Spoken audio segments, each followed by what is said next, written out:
Hola, bienvenidos a su canal de YouTube Español en Casa. El día de hoy vamos a aprender a elaborar una bibliografía anotada, que de hecho ha sido un tema que ustedes me han pedido mucho en la casilla de los comentarios y es un tema que generalmente llena de mucha ansiedad porque la bibliografía anotada es un documento que se elabora antes de redactar un ensayo.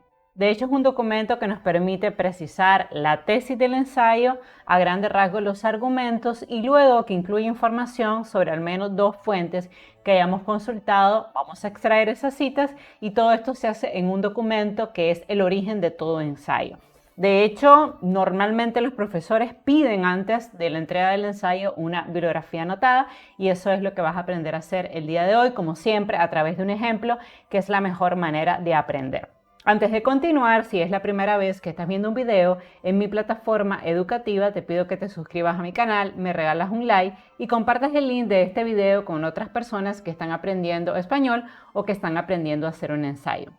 También, si deseas recibir asesorías completamente personalizadas vía Meet, lo único que tienes que hacer es irte al botón unirme al lado de suscribirme y seleccionar el nivel de membresías que te convenga. Hay distintos niveles. Está el nivel de 99.99 que te da acceso a 5 horas de clase al mes conmigo, el nivel de 249 que te da acceso a 10 clases al mes conmigo y el nivel de 399.99 que te da acceso a 15 clases al mes conmigo. Esto obviamente dependerá de cuánta ayuda necesites, así que si deseas ser parte de mi programa de membresías, lo único que tienes que hacer es unirte a través de YouTube, es completamente seguro y puedes cancelar en el momento que quieras. Bueno, vamos a entrar al tema de la bibliografía anotada, no sin antes mandar saluditos rápidos a las personas que envían su donativo a este canal todos los meses. Específicamente, gracias a Janet, a Planeta de Abraham, a Rodolfo, a Noé, a Miguel, a Hipólito, a Orlando, a Arelis y a Verónica. A todos ustedes que envían donativo todos los meses, les agradezco mucho la confianza en mi trabajo y también les recuerdo al resto que si desean unirse y colaborar pueden hacerlo desde los niveles de 2.49, 14.99 o 34.99 para apoyar la creación de contenido de español en casa. Bueno, vamos a movernos entonces a una tarea en particular. Vamos a leer las instrucciones, están en inglés y en español. Voy a leer la instrucción en español. Bueno, creo que no tengo la traducción, pero igual lo voy a explicar para que tengamos claro un poco qué es lo que tenemos que hacer. Ahora, una bibliografía anotada se hace en cualquier idioma, en inglés o en español, es lo mismo. Entonces, las instrucciones específicas de esta tarea es: evalúa dos fuentes críticas relacionadas con el tópico escogido. Esto pueden ser artículos, libros, una fuente primaria o un tiempo determinado dependiendo de tu tema, ¿no? Debes leer el artículo enteramente con rigurosidad y hacer tu mejor esfuerzo para resumir los puntos generales de esta lista de referencia, ¿no? También debes de trabajar en tu tesis y debe ya ser un argumento a este punto. Esta tesis puede ir de 1 a 3 oraciones que deben explicar o que deben ser explicadas con tu ensayo y proveer como un mapa con los argumentos que te van a ayudar a comprobar esta tesis. Obviamente, como toda bibliografía anotada, debe llevar el formato MLA o el formato APA, it's almost the same. También debes de resumir en 200 palabras el argumento del autor y también debes de identificar y explicar el tipo de fuente que va a alimentar tu ensayo. Entonces puede ser una fuente de trasfondo, que es un tipo de fuente que establece datos acerca de tu tema, tu idea, tu texto. Puede ser una fuente explicativa que explique, interprete o analice el texto y que vaya a aportarte a tu tesis. Puede ser una fuente argumentativa, algo que el autor dice directamente acerca de tu tesis que ayuda a afirmarla, refinarla o probar tu argumento, o incluso podría ser un contraargumento si en tu ensayo vas a responderle a lo que dicen otros autores contra tu tesis. Puede ser una fuente metodológica que es una forma de explicar el texto con componentes críticos. Normalmente en las fuentes metodológicas se recogen teorías que ayudan a probar tu tesis. Y bueno, como toda bibliografía anotada, obviamente tiene que tener información básica. Al inicio de cada bibliografía anotada tiene que ir la lista de referencia, ¿ok? Como lo están viendo aquí, es la primera parte, la lista de referencia. Voy a rayar aquí. Luego tienen que incluir un resumen de esa fuente, ¿ok? Luego del resumen tienen que seguir más abajo con el tipo de fuente, ¿no? Y la reflexión, ¿no? Que es cómo esta fuente va a aportar a mi trabajo. Esto lo tienen que hacer por cada una de las listas de referencias del ensayo. Normalmente puede haber un mínimo de 2 listas de referencia y un máximo de 10, más o menos ese debería ser el rango. Entonces, vamos a movernos a la asignación.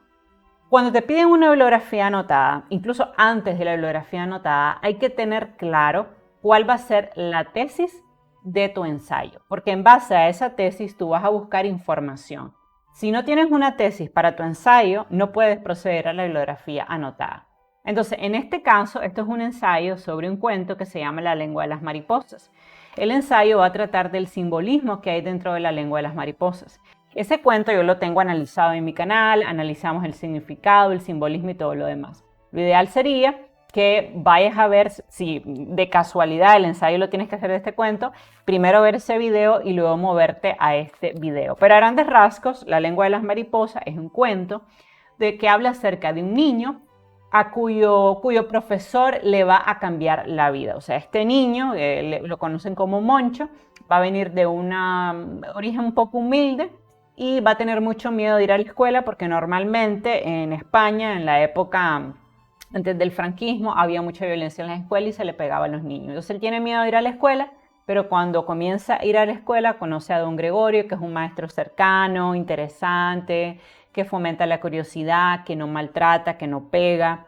Entonces el niño va a tener una relación muy estrecha con su profesor, este profesor le va a cambiar la vida hasta que finalmente se da la guerra civil en España y el maestro es republicano y entonces lo van a apresar, se lo van a llevar preso y la madre, que está aterrada y que quiere ocultar que el padre de Moncho también es republicano, le dice a Moncho que no diga nada, que no diga que ellos eran amigos de su maestro, porque los padres se van a hacer amigos del maestro. Recordemos que el padre de Moncho va a ser republicano al igual que el maestro, y ella le va a decir que lo niegue, o sea, que nunca, que no cuente además que el padre le hizo un traje en agradecimiento a la cercanía que había entre don Gregorio y Moncho. Entonces, en el momento que se va a finalizar el cuento, se llevan al maestro y la madre le dice que al padre de Moncho que ofenda al maestro para él protegerse, obviamente, para que nadie descubra que el padre de Moncho también es republicano. Y el padre, en un momento en que se siente frustrado, enajenado, comienza a gritarle cosas horrorosas a don Gregorio, que es ese maestro que tanto ha querido a su hijo.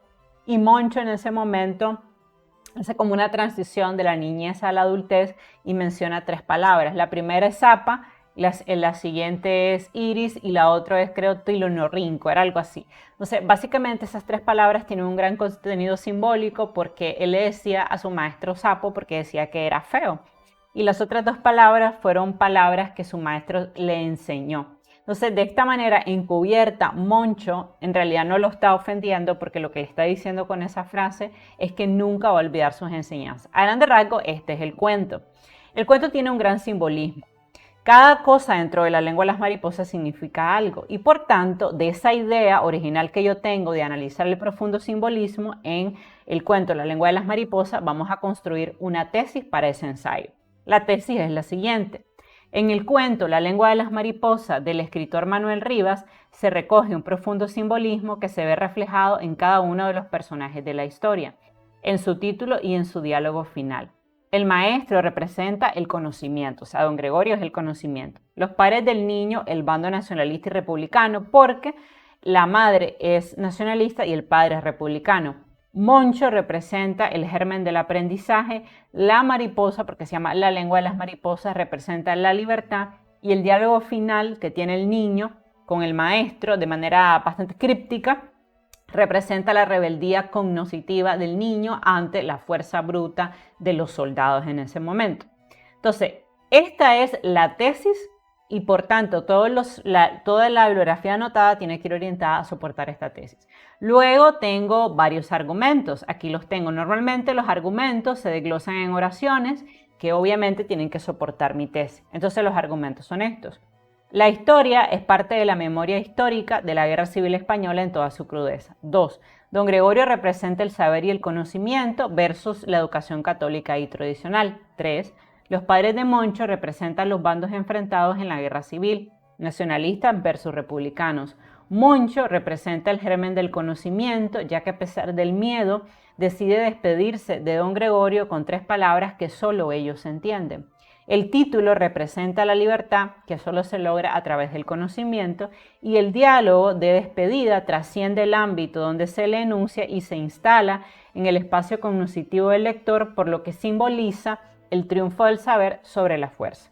Y ese es lo magistral de este cuento, ¿no? Que a través solo de 3 palabras, Moncho está dejando claro que por mucha violencia que exista, lo que su maestro le enseñó lo ha permeado para siempre. También puede ser que te pidan como parte de la bibliografía anotada una propuesta de conclusión y la lista de referencia. Normalmente esto sería como la estructura que pide un profesor en una bibliografía anotada, que tengas clara la tesis, los argumentos que sustentan la tesis, una propuesta de conclusión y tu lista de referencia, y luego por cada lista de referencia un resumen, determinar qué tipo de fuente es y una breve reflexión junto con la cita. Entonces vean ustedes la conclusión cortita, ¿no? En conclusión, se puede decir que el cuento La lengua de las mariposas de Manuel Rivas contiene un profundo simbolismo, ya que todos los personajes que participan representan un concepto mucho más abstracto. Don Gregorio es el saber, los padres de Moncho, el bando republicano y nacionalista, y Moncho es el personaje principal que experimenta el viaje de la transformación y el cambio, pasando de la niñez a la adultez gracias a las enseñanzas de su maestro. De esta manera el cuento termina magistralmente, demostrando que el saber y el conocimiento es más fuerte que el horror y la guerra. ¿Ven? Una conclusión que muy bien remata esa tesis soportada con argumentos. Ahora, como parte de la bibliografía anotada, también tienen ustedes que colocar cada una de las listas de referencias que van a usar para hacer el ensayo, porque recuerden que un ensayo no puede ser solo su opinión, sino que a la hora de escribir un ensayo hay que recoger citas directas e indirectas de otros autores. Específicamente, esta profesora pidió 2 autores. Entonces, vean ustedes aquí el primer documento. Manzotti Emanuel, 2018, título del documento, La lengua de las mariposas en extrañamiento de la Guerra Civil Española, publicado en la revista académica en el año 14, número 27, volumen 4, y la paginación. Toda lista de referencia debe llevar eso. Si es APA, el apellido del autor y la inicial del nombre. Si es MLA, es todo el nombre. Esa es básicamente una de las grandes diferencias. O sea, Manzotti Emanuel. Si fuera APA, sería Manzotti E. El año de la publicación del documento, el título del documento, el nombre de la revista donde fue publicado, el año, el número, el volumen y, por supuesto, la paginación. Y, por supuesto, que después tiene que estar el URL, porque actualmente la inmensa mayoría de las fuentes se recuperan de internet. También, si esto es un ensayo y tus primeros, te recomiendo mucho que recuperes fuentes de internet para que no tengas que desplazarte a una biblioteca. Es mucho más fácil y para eso solo tienes que entrar a Google Académico y buscar la información. Es muy sencillo. Entonces, luego hay que hacer un resumen de esta fuente. Entonces, vean ustedes de qué habla esta fuente, que aquí trae el resumen. El escritor gallego Manuel Rivas creó este cuento, La lengua de las mariposas, como parte de la memoria colectiva del pueblo español, ya que este nunca logró sobreponerse completamente a la barbarie de la guerra civil que lo llevó al franquismo. El cuento se mueve entre 2 planos correlativos y antagónicos. El primer plano es el educativo ideológico y el segundo plano el político ideológico. En el primero se enfrenta la teoría del krausismo con la educación religiosa y tradicional, y en el segundo se enfrenta el bando nacionalista contra el republicano, que recuerden que eran los 2 partidos políticos que se estaban disputando el poder durante la guerra civil. Cada personaje en el cuento simboliza un aspecto concreto de la historia de España. Don Gregorio, el maestro, representa el saber y la ciencia. El padre de Moncho a los republicanos. La madre de Moncho a los nacionalistas. Moncho, la transformación que tiene el niño gracias al contacto con su maestro, es decir, gracias a su aprendizaje. Don Gregorio representa también una nueva forma de educación que no usa el castigo físico ni la fuerza para impactar la vida de sus estudiantes. Es un maestro cercano y comprensivo que alimenta la curiosidad por el aprendizaje a través del ejemplo. En el cuento también se menciona un fragmento del poema de Antonio Machado, Recuerdo infantil, que se hace con todo el sentido del mundo, en el que el escritor critica el modelo pedagógico tradicional. Por tanto, en el cuento se hace énfasis en esta contraposición entre la escuela moderna y la tradicional. La primera usa el amor, la comprensión y el respeto, y la segunda emplea la violencia física y la humillación para controlar a los estudiantes, ¿no? Dato importante, los padres de Moncho se identifican con esta educación tradicional, ya que seguramente en su niñez vivieron la violencia física en sus respectivas escuelas. Y esto lo vemos porque siempre hay palabras que le dicen a Moncho: ya vas a ver cuando llegues a la escuela, vas a ver que vas a sufrir, no te va a gustar. Entonces hay como una asociación entre la escuela y la violencia física o psicológica. En el segundo plano se encuentran los ideales republicanos que se enfrentan a los nacionalistas. En ese momento recordemos que había un presidente, se le da un golpe de Estado y tradicionalmente en España siempre ha habido dos partidos, republicanos y nacionalistas, pero en ese momento los nacionalistas tenían el poder, pero le dan un golpe de Estado al presidente y ahí es cuando se gesta el franquismo en España. Entonces, el documento explica: en el segundo plano se encuentran los ideales republicanos que se enfrentan a los nacionalistas. Los republicanos se oponen al sistema monárquico tradicional, son enemigos de la Iglesia y defensores de las reformas en el campo de la educación y la ciencia. Los nacionalistas, por su parte, toman el control en la segunda parte del cuento, provocando que los republicanos tengan que mentir y negar su filiación política para sobrevivir, que es lo que hacen los padres de Moncho.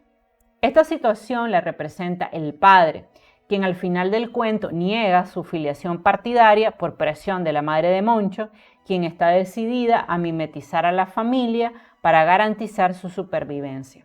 Además, en el cuento se vinculan las ideas republicanas con el krausismo, el progreso, la modernidad, la libertad y la ciencia, mientras que las ideas nacionalistas son vinculadas a la Iglesia, a la rigidez de la tradición y a las costumbres. Entonces vemos claramente que Manuel Rivas tiene una posición pro-republicana y antimonárquica. El cuento está dividido en dos partes. La primera parte aborda la educación de Moncho y la segunda aborda la Guerra Civil Española. La educación de Moncho inicia con una analepsis interna. En esta parte del cuento, el autor se centra en el camino y la transformación de Moncho gracias al contacto con el profesor y la adquisición de aprendizajes significativos a través del uso del método científico.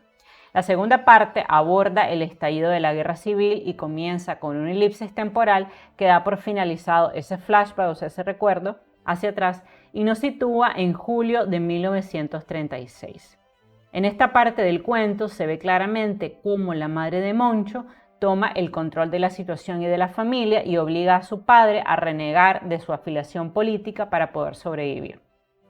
Además, el maestro de Moncho es arrestado y el niño lo ve salir del ayuntamiento para luego ser apresado. El padre de Moncho, completamente enajenado, ofende al profesor y la madre le dice a Moncho que haga lo mismo.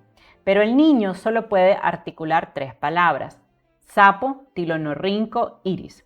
La primera palabra es la que usaba tradicionalmente para identificar a su maestro y las otras 2 representan todo lo que el profesor le enseñó. Moncho, por tanto, es incapaz de odiar a su maestro y en el fondo las 3 palabras que elige representan que todo el aprendizaje que tuvo con él jamás será olvidado, pues la vida le ha cambiado para siempre. Y ese es el gran sentido de este cuento y es lo más magistral del cuento, ¿no? Esta capacidad que tiene Manuel Rivas de crear un cuento que encarne la importancia que tiene la educación y el saber a través de la relación entre un niño pequeño y su profesor. También es importante mencionar que, basado en las categorías de Genet, en el cuento hay un narrador con un punto de vista limitado, que es Moncho, es un narrador en primera persona, ya que sabe exactamente lo mismo que los personajes. Por tanto, tiene una focalización interna fija. Moncho es un narrador intradiegético, es decir, que está metido en la historia que narra, homodiegético, ya que él es personaje y narrador a la vez, y también es narrador protagonista de los hechos que relata, ya que cuenta la historia en primera persona. La mariposa, que es una palabra importante porque se encuentra en el título del cuento, es símbolo de la libertad, de la razón y del conocimiento. También la mariposa representa el conocimiento a través del microscopio. Si nosotros recordamos el cuento, el maestro estaba esperando que le mandaran de la capital un microscopio para que los niños pudieran ver la lengua de las mariposas a través de este microscopio. Como este microscopio nunca llega, esto representa que el saber, la educación de muchos niños fueron interrumpidos por la guerra civil. Entonces también tiene ahí un simbolismo oculto. Moncho representa también a todo el pueblo español, el cual intenta con la República ingresar en una etapa de progreso, pero este avance es cruelmente interrumpido por la Guerra Civil Española. Y así el final feliz se diluye y da paso a la tragedia del terror fratricida de la guerra, porque las guerras siempre son malas. Entonces, ¿esto qué es? Esto es un resumen de lo que básicamente está diciendo el autor de esta lista de referencias. O sea, todo esto obviamente es un resumen de lo que dice Manzotti Emanuel. Entonces, luego del resumen del artículo, que no debería ser más de una página, viene una pequeña reflexión. ¿Cómo voy a usar este artículo? ¿O qué aporta este artículo a mi tesis? Entonces, la reflexión es esta. El artículo aporta mucho a mi tesis investigativa, ya que hace un análisis detallado del simbolismo que el escritor construye a través de todos sus personajes. Además, hace un análisis de los planos narrativos que tiene de la historia y del tipo de narrador que se encuentra en el relato. ¿Qué tipo de fuente es? Esta es una fuente explicativa, que desglosa el relato por partes y devela el simbolismo de cada personaje, ¿no? Recordemos que hay muchos tipos de fuentes, puede ser explicativa, argumentativa, teórica. Específicamente aquí es explicativa porque lo que está haciendo el trabajo es obviamente explicar el simbolismo de cada cosa dentro del cuento. Luego es muy importante incluir citas, o sea, ¿cuáles son las citas que yo voy a usar de esta lista de referencias? Vean aquí la primera. Un primer plano es el educativo ideológico, el segundo es el político ideológico. Cada plano tiene sus propias dos esferas antagónicas. En el primero, las esferas se pueden denominar krausismo y educación religiosa. En el segundo plano aparecen los republicanos y los nacionalistas. Cada esfera va a mantener relaciones de solidaridad o similitud con la esfera de otro plano. A su vez, cada esfera tiene en el cuento un representante que expone su lineamiento central, su ethos. El krausismo está representado por el profesor don Gregorio, mientras que su opuesto sería la educación católica. En el otro plano está el padre de Moncho, que representa a los republicanos, mientras que la madre encarna a los nacionalistas. Si ustedes se fijan, evidentemente esta es una cita directa y parentéticamente estoy tomando de donde lo saqué, que es de Manzotti, apellido del autor, año de la publicación 2018 y está entre la página 188 a la 189. ¿Cuántas citas extraer de una lista de referencia? Que es una pregunta que me hacen mucho. Bueno, yo diría que no menos de 4, porque si solo hay una o dos citas, pues no fue tan valioso. Yo diría que 4. Y siempre es bueno que ustedes extraigan más citas de la que van a ocupar. Es decir, por ejemplo, aquí hay una cita, 2 citas, aquí, 3 citas. Recuerden que siempre en la lista de referencia les dejo el imprimible de la clase para que lo tengan presente por si quieren descargar el documento. 4ª cita, 5ª cita, ¿ven? Y 6ª cita, ¿ok? De este documento yo extraje 6 citas, que las vamos a leer. Puede ser que las 6 citas al final no las termines usando, puede ser, pero siempre es bueno tenerlas. Un mínimo de 3 citas, un máximo de 6, diría yo. Vean ustedes otra cita que también extraje directamente del documento. O sea, todas estas son citas directas. Recuerden la diferencia. La directa es copiar y pegar del artículo del autor. La parafraseada es decir las palabras del autor con nuestras propias palabras. Esa es la diferencia. En la directa, ustedes siempre ponen la página y en la parafraseada no, porque lo están diciendo con sus propias palabras. Por tanto, en el documento original no pueden encontrar exactamente esa cita. En este caso particular, estas citas son directas, ¿ok? O sea, copié y pegué las citas del documento que me interesa. Vean ustedes la otra cita. Todas estas diferencias se dan porque don Gregorio manifiesta rasgos ideológicos del krausismo. El krausismo fue un movimiento filosófico, una escuela de pensamiento que sostenía la defensa de la libertad, el culto a la ciencia y la razón. Dicen León Esteban en El krausismo en España, teoría y circunstancia, que la voluntad, la libertad, juntamente con la razón, tendrán en la filosofía pedagógica krausista su mejor forma. Entonces, vean ustedes cómo, y esta cita la encontré en este documento, es decir, la cita es de Esteban 2010, página 114, página 89, pero esto, ¿quién lo citó? Yo no estoy leyendo a Esteban, yo estoy leyendo a Manzotti. Entonces, en mi ensayo tengo que recordar que no voy a poner Esteban 2010, sino que voy a poner, bueno, sí, pero voy a poner Esteban citado en Manzotti 2018 en la página 189, porque recuerden que esto es una cita de otra cita. ¿Ok? ¿Cuándo ocurre una cita de otra cita? Cuando en Manzotti citaron a Esteban. Entonces, ¿a quién estoy leyendo yo? ¿A Manzotti o Esteban? En realidad es Manzotti. Entonces se le pone Esteban, aquí vean ustedes, Esteban citado en Manzotti 2018 en la página 189. ¿Okay? Porque es una cita de otra cita. Ok, sigamos leyendo, otra cita. Y además, entre las esferas de los planos diferentes existen relaciones de solidaridad o similitud. Las ideas republicanas están en estrecha armonía con el krausismo. Se mantienen en esta búsqueda del progreso, de la innovación, de la libertad y el individualismo, mientras que el sector nacionalista está íntimamente relacionado con la Iglesia, sus valores y la educación católica.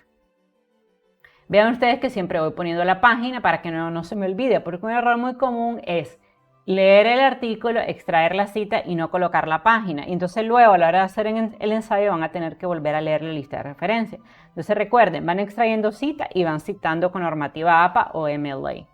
Aquí viene otra cita. La historia de Moncho es una historia de crecimiento individual y experimentación del conocimiento. De un estado de precariedad, Moncho avanza a un lugar de tranquilidad y satisfacción, favorecido, protegido e impulsado por el vínculo de amistad con don Gregorio, un lugar donde puede crecer y desarrollarse. Pero ese tránsito resulta trunco, ¿no? Como ya sabemos en el cuento. Viene otra cita. En cuanto al narrador del cuento, basado en las categorías propuestas por Genet, se puede describir un narrador con un punto de vista o con un campo limitado, que es Moncho, que sabe exactamente lo mismo que los personajes que forman parte de la historia. O sea, es un narrador que no es omnisciente, porque no lo sabe todo, ¿no? Se narra en primera persona. Y por tanto tiene una focalización interna fija, porque solo sabemos lo que piensa un personaje. Si ustedes leen el cuento, no sabemos lo que piensa don Gregorio, de la traición de los padres de Moncho, de las palabras de Moncho, no sabemos lo que piensa la interioridad de la madre, solo vemos el punto de vista de Moncho. Por eso hay una focalización interna. Además, hay un narrador intradiegético. ¿Por qué? Porque está dentro de la historia. Y también homodiegético porque es narrador y personaje al mismo tiempo de la historia que cuenta. Recordemos, ¿no? Si el narrador se mete dentro de la historia, es intradiegético. Y si está fuera de la historia, es extradigético. Como aquí Moncho es narrador de la historia y también protagonista, es intradiegético, porque diégese significa historia, o sea, está dentro del cuento. En cuanto al tiempo de la narración, el narrador se encuentra en una posición de ulterioridad respecto a la historia que cuenta, porque él lo cuenta ya siendo adulto. O sea, siendo adulto, él va a contar esta historia, va a hacer un flashback al pasado cuando él era niño. Otra cita que saqué de este artículo: así la mariposa constituye el símbolo de la razón y el conocimiento, símbolo de larga tradición. En este caso en particular se vuelve el símbolo del vínculo que mantienen don Gregorio y Moncho, asentado en ese crecimiento intelectual que el niño realiza, ¿no? Entonces vean ustedes que extraje 6 citas y siempre fui indicando la página, porque luego esas citas me van a servir para escribir el ensayo. Vamos a ver la segunda lista de referencia. Recuerden, primero, de dónde saqué la información. Entonces colocamos el apellido del autor, el nombre de la autora, en el caso que sea MLA, en el caso que sea APA, solo es la inicial del nombre, el título del documento, Historia y discurso en la lengua de las mariposas de Manuel Rivas, o Data de la literatura contemporánea, Borges Sarama y otros autores, una revista publicada en Buenos Aires, Áncora 2008, tiene un ISBN, que es un código único identificatorio, capítulo 2, primera parte, de la página 37 a la 60, ¿no? Estoy aquí siguiendo normativa APA y MLA, específicamente MLA, porque si fuera APA diríamos el apellido y solo la I, ¿no? Y luego el URL, o sea, de dónde descargamos el documento. Luego que ya indicamos en la bibliografía anotada toda la información del documento, vamos al resumen. Entonces, veamos cómo este documento me va a ayudar en la redacción de mi ensayo. El resumen de lo que está en este documento es el siguiente. En este documento se realiza un análisis del cuento La lengua de las mariposas, del escritor gallego Manuel Rivas, y se analizan los aspectos lingüísticos de los diálogos incluidos en esta narración. O sea que este documento se centra en el análisis del diálogo. Se hace un enfoque de la problemática de la historia narrada y luego se relaciona la progresión temática del conflicto central con las técnicas del discurso empleadas. Para eso se analizan los conceptos de la pragmática de los autores Mikhail Batin, Ten Van Dien, no se pronuncia así, y Oswald Ducrot. Para comenzar, La lengua de las mariposas presenta el proceso de iniciación de su protagonista en la escuela y en el mundo adulto. El autor ubica la historia en un pequeño pueblo de Galicia durante los últimos meses del gobierno republicano de Manuel Azaña, hasta su destitución y el comienzo de la Guerra Civil Española. Esto es muy importante para entender el cuento, ¿no? ¿En qué contexto está pasando este evento históricamente? Paralelo a este hecho histórico se describe la amistad del niño con su primer maestro, de nombre Don Gregorio. Inicialmente, los padres de Moncho, del niño, se sienten muy agradecidos con el profesor, pero luego reniegan de él, pues quieren esconder sus vinculaciones con el pensamiento republicano, porque los amigos de Moncho se hacen muy amigos del profesor y el padre de Moncho es republicano, Don Gregorio es republicano, pero la madre de Moncho es nacionalista.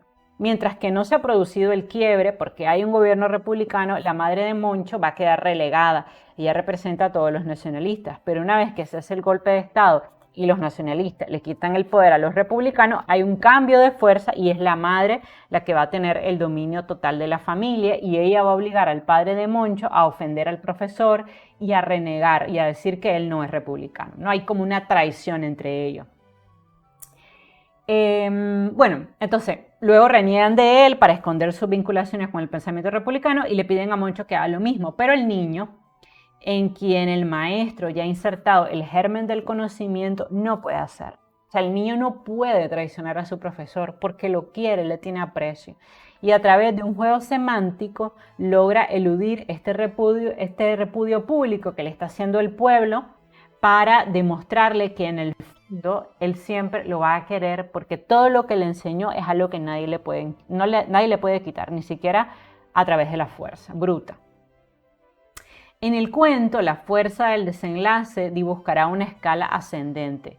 Primero inicia con el predominio del discurso familiar que ahoga la voz de Moncho y lo obliga a asumir una inútil resistencia ante la repetición de la palabra ajena. Hay una parte dentro del diálogo en que la mamá le dice a Moncho, bueno, no digas que tu papá era republicano, que era amigo del alcalde y sobre todo no digas que tu papá le hizo un traje al profesor. Y le dice el niño porque es inocente y no ha entendido la maldad de los adultos o la inteligencia de los adultos. Y le dice la madre, no se lo regaló. Entonces le dice, Moncho, sí se lo regaló, porque él es un niño inocente que no entiende lo que está pasando. No entiende por qué su madre quiere mentir. Porque algo que sí pasó, que era que el padre de Moncho, por ser sastre, como le había tomado mucho cariño al profesor y ellos se sentían agradecidos por la buena influencia de Gregorio en Moncho, él le regala un traje y durante un año el profesor usa ese traje muy orgulloso de lo que ese traje representa, que es la amistad que ha hecho con los padres del niño. Sin embargo, cuando todo está para arriba porque los republicanos pierden el poder, la madre le dice a Moncho que sobre todo no diga que su padre le regaló un traje al maestro. Y Moncho le dice, pero sí se lo regaló, o sea, como todo niño no entiende lo que está pasando. Y la madre le dice, no se lo regaló. Y entonces Moncho dice, no mamá, no se lo regaló. Entonces esto también es un reflejo del poder del discurso adulto sobre el discurso del niño, ¿no? Se impone la madre sobre el niño. Sin embargo, en el desenlace, el niño trasciende los límites del ámbito familiar para entrar en un espacio cognoscitivo que comparte con su maestro, entendido según dice Greimas, como el espacio interior que el sujeto se construye para sí mismo y que por este hecho solo es significante para él, compuesto de parcelas del saber que ha llegado a adquirir. Esto se aprecia claramente al final del relato cuando la madre le dice al niño: grítale tú también, Monchito, grítale tú también, pero el niño solo alcanza a exclamar: sapo, tilonorrinco, iris. Este diálogo quiere decir que aunque su familia no lo sabe, el niño en realidad se está rebelando contra el status quo y hace uso de un código intelectual que solo pueden entender él y su maestro, ya que estas palabras las ha aprendido en su entorno de estudio. Por tanto, las enseñanzas de don Gregorio han calado muy hondo en él. Así, el viaje de la transformación ya ha iniciado de la mano de su maestro y concluye con este acto de aprecio que el niño verbaliza en estas 3 palabras. Tal como señala SWAC 2008, este enunciado final trasciende el ámbito donde es enunciado, es decir, el ámbito público y familiar, y se instala en un ámbito cognoscitivo, ¿no? En el ámbito de decodificar ese mensaje solo si tienes los presaberes para hacerlo, que es lo que pasa con el niño don Gregorio. Y los lectores asistimos así al momento cuando historia y discurso, es decir, el decir y lo dicho se fusionan íntimamente. Este final se revela como una forma de rebeldía intelectual ante la forma de opresión y oscurantismo que en ese momento Franco va a instaurar en España. Entonces, ¿cómo me aporta este artículo? O sea, ¿cuál es mi reflexión? Que, ojo, esto es parte de la bibliografía anotada. La reflexión, el tipo de fuente, las citas, el resumen y la lista de referencia, todo esto es parte de la bibliografía anotada. Entonces, a manera de reflexión, podemos decir que este artículo me es muy útil porque hace un análisis detallado de cada uno de los diálogos construidos por el escritor, de forma tal que se descubra el profundo simbolismo de cada una de las palabras utilizadas. De hecho, el diálogo sapo, tilonorrinco, iris representa que el saber está por encima de la fuerza bruta. ¿Qué tipo de fuente es? Obviamente es una fuente argumentativa, ya que analiza los aspectos lingüísticos de los diálogos incluidos en la narración y cómo estos reafirman mi tesis de investigación, que recordemos que es todo el simbolismo que hay dentro del cuento La lengua de las mariposas. El análisis de cada uno de los diálogos permite descubrir el profundo simbolismo del cuento y sobre todo devela el verdadero significado de ese diálogo final que le da un cierre magistral y un gran sentido al cuento. Porque obviamente, ¿qué es lo que quiere demostrar Manuel Rivas con esto? Primero, que la guerra civil fue algo terrible, que enfrentó a 2 bandos en España, ¿no? Porque fue una guerra fratricida, obviamente, a españoles republicanos y españoles nacionalistas. Segundo, que en su opinión al menos, el republicanismo representaba el saber, la ciencia, el aprendizaje, la escuela krausista, mientras que los nacionalistas reflejaban la tradición, la influencia de las costumbres de la iglesia. Entonces, claramente Manuel Rivas era republicano, obvio, porque siempre defiende el bando republicano.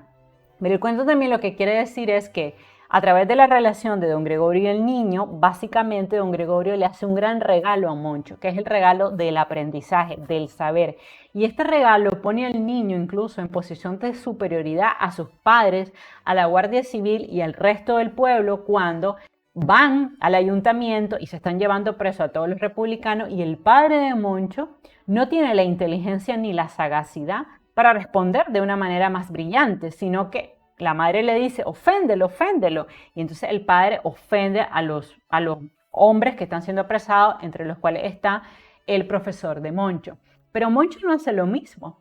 Moncho no ofende al profesor, sino que le grita como si lo estuviera ofendiendo, pero dice 3 palabras clave. Sap, que es la manera, bueno, sé que es una palabra un poco grosera, pero es la manera que el niño usaba para referirse al profesor. Sapo, le decía.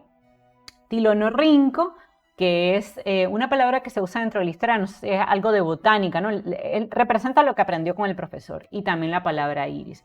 Entonces, este primer plano, ¿okay? Esta palabra sapo, es un sinónimo que representa al maestro, pero estas 2 palabras representan todo el aprendizaje que el maestro le dejó.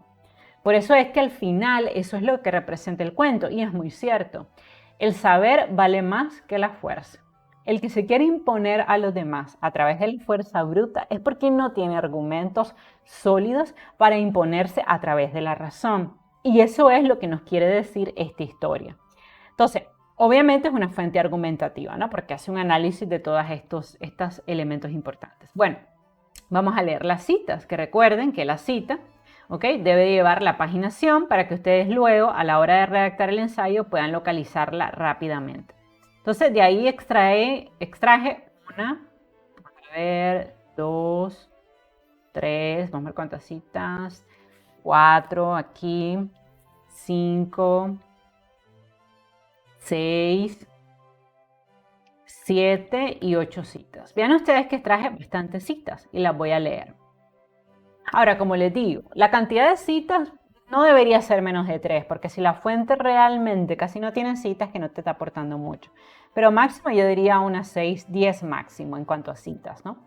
Y también lo ideal en cuanto a lista de referencias, yo diría que por lo menos 5. Pero a veces los profesores dicen quiero 2, quiero 3. En lo personal yo pienso que debe ser un mínimo de 5 fuentes, porque menos de 5 fuentes significa que no hubo gran revisión de literatura. Pero también creo que el exceso de fuentes es demasiado. Por ejemplo, 20 fuentes para un ensayo es bastante, o sea, porque te tienes que leer los artículos. Entonces yo diría que entre 5 y 10. Entonces las citas son las siguientes. Era la primera vez que tenía la clara sensación de que gracias al maestro yo sabía cosas importantes de nuestro mundo que ellos, mis padres, desconocían. A partir de este episodio, las palabras de don Gregorio se imponen sobre las de los padres de Pardal, del niño, y lo ayudan a construir un nuevo discurso. Desde el punto de vista de la teoría que aplicamos a nuestro análisis, cuando el niño se hace cargo en su casa del mensaje del maestro, repite la oración, pero no el enunciado, ya que ha cambiado la circunstancia de la enunciación. Esto ocurre cuando el niño le cuenta a la mamá, mamá, ¿sabías que las patatas vinieron de América? Y le dice la madre de Moncho, qué tontería, las patatas siempre han existido. O sea, la papa. Y es la primera vez que Moncho se da cuenta que su profesor cognitivamente está por encima de sus padres, porque sabe cosas que los padres no saben. Y eso creo que nos pasó a todos en algún momento de nuestra niñez, ¿no? Que creíamos que papá y mamá lo sabía todo. Y llegábamos a la casa con esas preguntas que los padres seguramente le han dicho. Por ejemplo, ¿por qué de día hay sol y por qué de noche hay luna? ¿No? Ese tipo de palabras. Y tal vez tuvimos esa experiencia de que nuestro papá, nuestra mamá no nos supo responder. Pero en la escuela sí, los maestros nos podían responder. Entonces, esto es lo que representa esta explicación, ¿no?, de cómo el niño, a través de lo que va aprendiendo en la escuela y cómo, cuando se lo comenta a su mamá, se da cuenta que su maestro sabe más que sus padres. Ese es como el primer crecimiento que experimenta él, ¿no? Ese tránsito de la niñez al mundo adulto. También hay otras citas importantes en el artículo, como esta. Asimismo, si entrecruzamos este aspecto espacial con las líneas que diseñan las acciones enfrentadas de ver, no ver y de hablar, callar, la ausencia del microscopio esperado que vemos al inicio de la historia por el maestro y los alumnos será suplida por la amplia óptica que realiza la memoria de Pardal al narrar el desenlace. En efecto, así como el microscopio enviado desde Madrid hubiera permitido a los alumnos ver cómo las mariposas enroscan y desenroscan su lengua, la llegada de la Guardia Civil que hace prisioneros a los republicanos permite observar cómo el pueblo, entre ellos los padres de Pardal, es decir, de Moncho, utilizan su lengua para asegurar su supervivencia, ¿no? Y esto también representa nuevamente ese tránsito, ese cambio y transformación al que está sujeto el niño, que nunca va a ser el mismo niño después de lo que va a ver, ¿no? La crudeza de la guerra, la mentira, la traición, ver cómo sus padres reniegan del profesor cuando se suponía que era un amigo, casi alguien cercano a la familia. Y bueno, eso es lo que ocurre tristemente en la guerra, ¿no? Traiciones, mentiras. Él ve también cómo el discurso, la palabra pierde valor, porque para un niño la palabra es sinónimo de verdad. Es muy difícil que los niños mientan, sobre todo un niño tan pequeño, estamos hablando de 6 años, ¿no?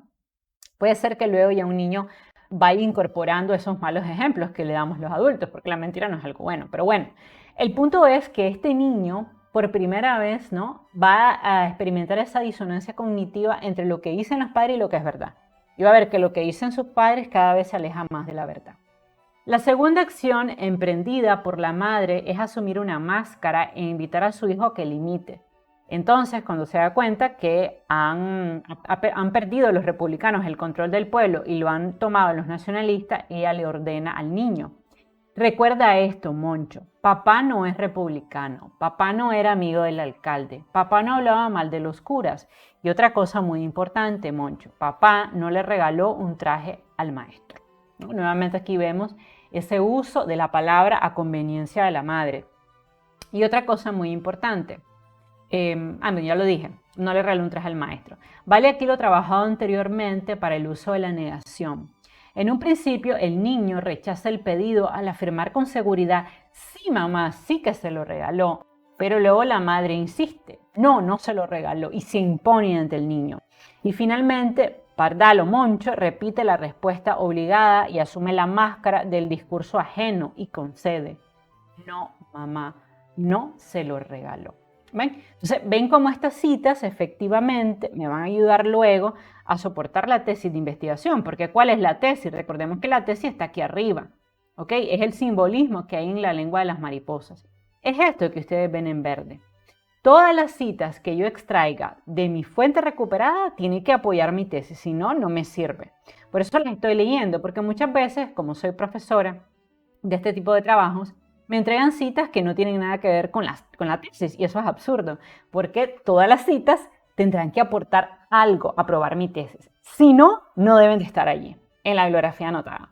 Vean esta otra. Sin embargo, en el desenlace, Pardal trasciende los límites precisos del ámbito donde se encuentra, pues ha accedido a su espacio cognoscitivo, entendiendo este término de acuerdo con la definición de Greimas como el espacio interior que el sujeto se construye para sí mismo y que por este hecho solo significante para él porque está compuesto de parcelas del saber que ha llegado a adquirir. Entonces, recordemos que esta es una cita, seguramente otra cita, porque si lo dice Greimas, Greimas lo está citando ¿quién? Swank. Entonces, hay que tener el cuidado aquí de que esta cita, cuando ustedes la incluyan dentro del ensayo, diga Greimas citado en Swank, página 3. También una práctica que yo hago mucho, porque soy profesora de elaboración de ensayo y de redacción, es marcar en negrita las citas que sí o sí van a estar en mi ensayo. Como les digo, puede ser que yo recupere 7 citas y luego en la redacción del ensayo yo decida solo usar 3 de esta lista de referencia. Pero jerárquicamente ya yo sé qué cita definitivamente es medular para apoyar mi tesis. En este caso esta, que puse en negra. Esto significa que esta cita no puede faltar. Veamos otra cita, también que aporta a mi tesis. Luego la mujer se dirige a Pardal y ordena, grítale tú también, Monchino, grítale tú también, pero el niño solo alcanza a exclamar, sapo, tilonorrinco, iris. La eficacia de las palabras del protagonista ya se halla anticipada por el excelente trabajo estilístico del narrador sobre la cohesión léxica de la imagen animal. Entonces sí, podremos volver a insertar el enunciado en el espacio público donde nos resulta evidente que se ha perdido la espontaneidad característica del género familiar y ya no se llamará más a las cosas por su nombre. Es decir, que va a haber una ruptura entre Pardal o entre Moncho y sus padres, porque ya, aunque él aparentemente va a mentir por sus padres, no lo va a hacer, pero en un código encubierto, ¿no? A través de un lenguaje encubierto. O sea, cuando la Guardia Civil escucha estos gritos no va a hacer nada, no van a hacerle nada a Moncho, porque no entienden lo que significan estas 3 palabras. Y tampoco la madre de Moncho va a lastimar al niño porque ella tampoco lo va a entender. O sea, esto refleja nuevamente, ¿no? El poder del saber, del conocimiento, que siempre puede más que la fuerza bruta. ¿No? Me recuerda mucho a Miguel de Unamuno, ¿no? Cuando les dice a los franquistas, venceréis, mas no convenceréis, venceréis porque tenéis sobrada fuerza bruta, pero no convenceréis porque convencer significa disuadir. Y ahí es donde uno muestra realmente la superioridad sobre otro, en el campo de las ideas, por la fuerza cualquiera. O sea, si viene alguien aquí armado y me dice, miente y tal cosa, puede ser que yo lo haga. Pero ese ejercicio de fuerza que pareciera de superioridad, en realidad lo que refleja es una gran inferioridad. O sea, la inferioridad de que esa persona no me puede convencer. Entonces, ya lo decía el gran Miguel de Unamuno, venceréis, mas no convenceréis, porque convencer significa disuadir, ¿no? Entonces, me acordé mucho cuando leí este cuento. También hay algunas citas más adelante que me van a servir para el ensayo. Si recordamos que todo enunciado es un acto bilateral entre un autor y su destinatario, resulta más que evidente que el niño cumple el primer rol, el rol de autor. Pardal es locutor y destinatario, ya que rechaza la orden paterna, materna en realidad, de insultar al maestro con los apóstrofes de ateo o rojo, porque la madre le dice, ¿no? De hecho, el padre dice ateo, rojo, come niños, ¿no? Y él no va a hacer lo mismo. O sea, él no va a decir las palabras del padre, sino que va a usar unas palabras con otro significado. Pero cabe preguntarnos a quién destina Pardal su mensaje. Si bien la oración se dirige al maestro, la fuerza interlocutoria de este acto de habla indirecto está realmente orientado a la guerra civil. Y aquí viene también otro simbolismo. El niño no va a poder ofender al maestro, pero en el conjunto del cuento, ¿a quién le está respondiendo? No es tanto a sus padres ni a su madre, está desacatando una orden materna, más o menos. Está desacatando una orden paterna también, porque el padre está ofendiendo al profesor. Pero cuando él lanza esas tres palabras, sobre todo se la está diciendo a la Guardia Civil, ¿no? Le está diciendo, sí, tú podrás tener el poder, el control, las armas, pero la fuerza realmente está en el conocimiento. Y yo, aunque soy un niño pequeño, puedo responderte y estar por encima de tu fuerza bruta, ¿no? Este cuento es espléndido. Si ustedes no lo han leído, léanlo. Es un cuento cortito, creo que tendrá 9 páginas. Vale muchísimo la pena. La verdad que en pedagogía se lee mucho porque tiene un enorme significado para nosotros los profesores, ¿no? De cómo podemos transformar la vida de nuestros estudiantes. Y esto es sin duda a través del conocimiento, nunca a través de la fuerza. Otra cita. La historia narrada nos muestra que Pardal ha evolucionado hacia el dominio de un discurso propio.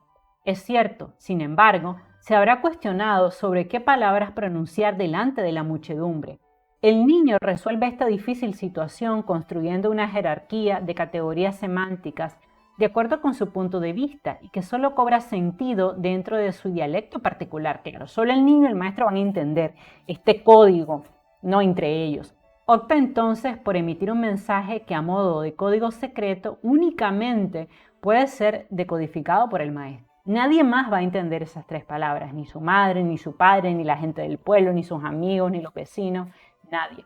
Y en el contenido de esa última oración se entrecruzan el tiempo vivido en las clases de biología con la admiración que el niño siente por el sapo, o sea, por el profesor. Igual que la mariposa iris, Pardal brilla en el estiércol de la censura, pero desenrosca su lengua para obedecer solo en apariencia al mandato familiar. Entonces, estas tres palabras también tienen un gran simbolismo, porque como les digo, ¿no? Con la inteligencia, él rompe el cerco de la censura, ¿no? Que está imponiendo la Guardia Civil, porque como ha tomado el control de todo el pueblo, van a matar, y de hecho se pasa a los republicanos, se los van a llevar preso, y entonces todo el pueblo va a reconfigurar su ideología, ¿no? Y los que eran republicanos se van a hacer pasar por nacionalistas para sobrevivir. Y la última cita. Por otra parte, desde el nivel de la historia, asistimos al momento cuando la España franquista irrumpe en la infancia de este niño e impone un mensaje de censura a estos personajes que probablemente abandonen la plaza, al decir de Santiago Cobalós, silenciosos y silenciados, ¿no? Y la escritura, que funciona como un microscopio que inútilmente, esperó don Gregorio, liberará las alas de Pardal y abrirá las compuertas de su memoria para que surja tiempo más tarde el cuento. Es decir, que la escritura, la comunicación, este diálogo final va a ser una manera de liberación, porque vean ustedes que la madre está presa en su mentira, el padre va a estar preso siempre en su mentira. Don Gregorio no va a estar preso porque él va a decir abiertamente que es republicano y por eso se lo van a llevar preso. Pero el niño va a estar liberado de esa mentira, porque a través de todo lo que le enseñó don Gregorio, va a responder a la censura de la Guardia Civil. Y eso es lo más magnífico del cuento.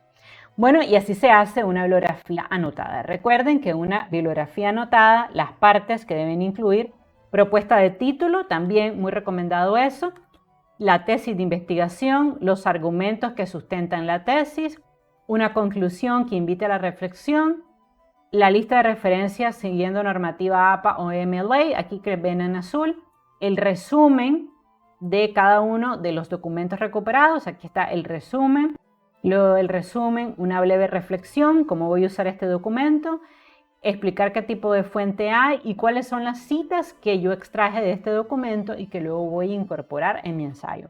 Esto, de manera idílica, debería hacerse por lo menos en 5 fuentes. Bueno, espero que les haya quedado claro el tema de la bibliografía anotada.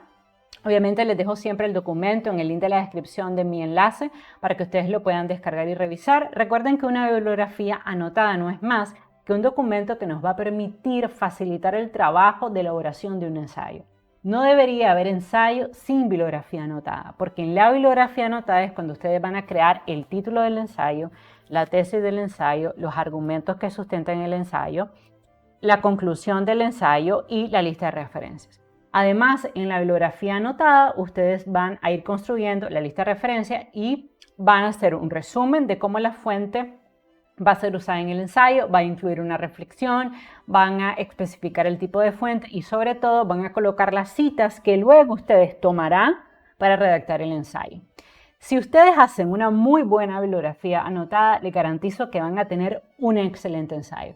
Si ustedes hacen una mala bibliografía anotada, casi siempre eso será sinónimo de un mal ensayo. Así que sigue todas las reglas que te conté hoy para hacer una bibliografía anotada y estoy segura que sacarás la máxima nota en tu ensayo. Te invito a suscribirte a mi canal, regalarme un like y sobre todo compartir el link de este video en todas tus redes sociales. Les mando un beso y un abrazo y nos seguimos viendo. Bye bye.